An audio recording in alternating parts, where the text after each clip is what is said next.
right, great, thank you. All right, just a quick one-slide background on myself, a bit more detail. So again, I'm the practice director for our Agile and testing practice.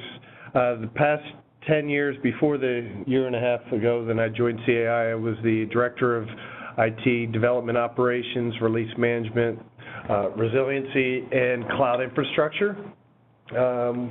We led large enterprise agile transformations, implemented continuous delivery pipeline for all their mortgage division, and then led the first cloud implementation at Capital One in the mortgage division onto AWS. And as of right now, as I have many colleagues that I've worked with for years, they are now fully on AWS. So it's quite an accomplishment to take a large organization all the way through into the cloud. Prior to that, before Capital One, I worked at a company called ING Direct. It was in a direct bank. Many of you might have heard it. We actually were purchased by Capital One, but I led all the mortgage development and organizations and the integrations with that, as well as where I've got a lot of my experience from the Scrum and Agile DevOps. We did this at a very small scale, and then we're part of that enterprise transformation group in Capital One. So I was a Power Builder developer, if people even know what that language is anymore, but that's where I started my career, and I definitely have a full-time second job of being a father of three. All right, let's jump into the meat. So,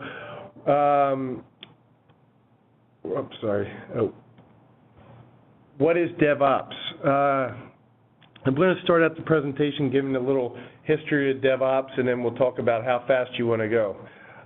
Just the level set, because in many organizations there's different interpretations of what DevOps is. So for level setting this training webinar, DevOps is not a tool. I can't say this enough. So everybody immediately says, oh, I want to use Jenkins, or I want to use this tool or that tool. It's a collaboration, development, and then operations coming together, a mindset shift, and a methodology. It's the merging of two roles, application development and IT operations, to achieve a common goal. And this, when you jump onto the DevOps journey, it comes with the merging of the two roles, comes with change, and I've lived through this where you had a Linux administrator, and then you had a build engineer coming together and having to learn cloud formations and operations around the cloud, all then doing the same thing. So it does take HR changes to do this. And they should not be left behind and adjusted up front when you take on this journey.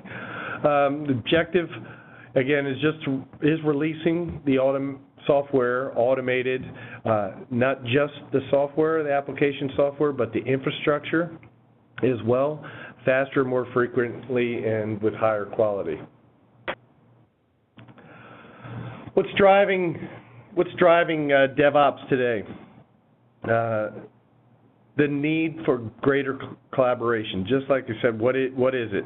So bringing the operations and the development team together, and when we talk about the journey later, I'll share an experience where we didn't see eye to eye. I was on the development side, and our operations folks did not see eye to eye, but we overcame that with DevOps. And you can see the other ones. I don't need to read them in detail, but creating deployment platforms across the organizations. There's more and more pressure from customers to demand more releases, not every 6 months or every year, but now give me the newest and latest functionality, as well as tried new business that's now enabled by the new technology. All right, the my source of truth has always been, for the past, 5 years, is Puppet put out a State of DevOps report, and it's industry surveys for organizations large and small across, and they come out with new values every year. So this is a report that I would suggest that as you see this come out for 2018, that you read it firsthand. It's an excellent report and lots of good details and factual data. So the value, as you can see, there's being more agile, 30 times more frequent deployments, 8,000 faster lead times than their peers, more reliable, the change success rate. And then this is the big one. This is one I really take, faster mean times to recovery. When you have this, everything automated down to your infrastructure, if you do have a severity 1 or a high critical defect in production, you're able to recover much quicker. And then the competitive advantage, about 2 times the market share and the productivity goals that you can gain. From the 2017 report, you can see the different categories, but high performers of DevOps can do on-demand multiple deployments per day. And again, this doesn't mean you have to do it, but you're able to do it. And we'll talk about that speed thing a little bit later. Medium IT DevOps performers once a week, low IT performers once per week and once per month. And then you can see these other things, and one other one that I wanted to bring out again is the mean time to recovery. As you can see, a low performer might take a day or a week to recover. I learned firsthand how much resiliency is important in business to being offline. We experienced something from some drive failures that crippled or went across Capital One and took down many business units, not just their credit card, not their mortgage. I mean, took down everything. And then the mean time to recovery was one day. Now, a high performer is less than an hour, and that's really what companies.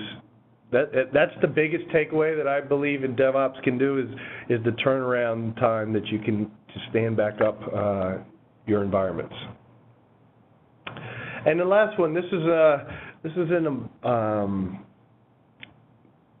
quantitative view, but this is views of traditional IT ops versus DevOps. And as you can see, in every case, the deploying of the changes, there is significant improvements by moving to DevOps in many of these cases. And again, this information is all coming from the Puppet DevOps reports. All right, before we go further, let's first discuss how we got here. This might be a little bit of basic education, but I like to start out with this. Waterfall methodology. This is the traditional, one person does the requirements, or a group of people might do the requirements, and they pass it to the architecture group, and then they pass it to the developers. Then they throw it over the wall to the quality assurance, who's seen it for the first time, and it could be 2 months down the line. And then deployment and implementation happens. The support person is just now seeing it for the first time. And then the maintenance and support folks are just getting wind of it and usually having to do firefighting.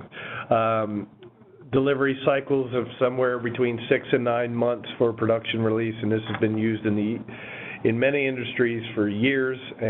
And partly part of this is some of the technology, the way it was being delivered, had these big monolithic applications and not a way to break them apart into pieces. So therefore, they had to go through this methodology. Works well in a very prescribed